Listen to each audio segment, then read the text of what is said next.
8h10, ça a été une revue de presse quasiment politique. Celle de quelle heure est-il Il est 8h28, celle de 8h28, elle est culturelle. Elle est beaucoup plus light, oui. Alors, impossible d'ouvrir un journal, William, sans tomber sur la rubrique spéciale Beaux livres. Il est vrai que Noël approche. Et ce matin, dans Le Parisien, on vous propose de feuilleter les grandes expositions de l'année. Vous voyez, avec en assortiment un livre de Picasso. D'autres titres proposent d'autres sélections. Et on constate cette année un fort engouement pour la nostalgie. Alors, prenez Modes et Travaux, par exemple. C'est le plus ancien titre de la presse féminine. Vous avez un livre... Le numéro 1 de la presse féminine. Absolument, le numéro 1. Oui, c'est le numéro 1. Et il vous propose donc une histoire de la femme française. Et il faut savoir que Modes et Travaux, actuelle. Ça date de... Non, le numéro 1, en termes des ventes, c'est Femmes actuelles. Mais en termes chronologiques, c'est Modes et Travaux qui, depuis 1919, nous offre un miroir d'une icône fascinante, tout simplement.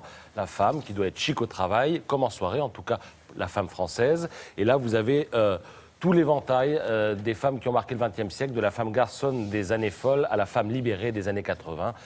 Toutes les tendances du siècle passé, c'est chez Solar.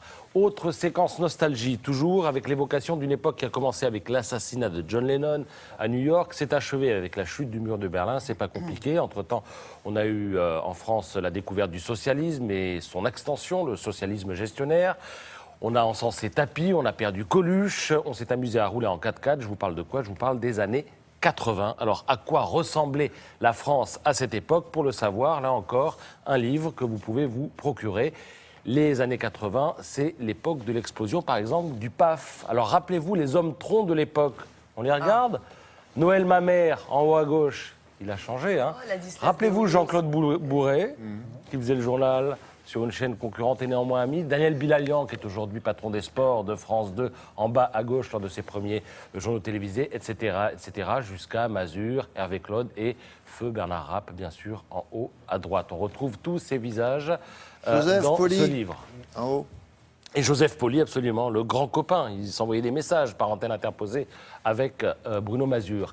Les années 80 ont enfanté une génération morale aussi qui défilait dans les cortèges de Touche pas à mon pote et applaudissait au Resto du Cœur. Ça avait donné Chanteurs sans frontières. Alors je ne me rappelle plus quelle cause défendait ces chanteurs, mais on les retrouve là. Vous avez Gérard Lenormand au centre, en haut. À sa droite, Bruel. À sa gauche, Hugo Frey. Valérie Lagrange, en bas à gauche. Manu Dibango, en haut à gauche. Celui d'Indochine aussi, en bas à droite. Oui, j'ai oublié son nom. Nicolas Sirkis. Voilà. Vous pouvez tous les retrouver dans ce livre publié aux éditions Grund. Voilà, il y a plein d'autres livres qui nous parlent de la nostalgie. J'y reviendrai dans les jours qui viennent. Dernière chose, William. Aujourd'hui, 1er décembre, journée de lutte mondiale contre le sida. Je signale juste ce livre qui montre que des femmes peuvent vivre avec le virus.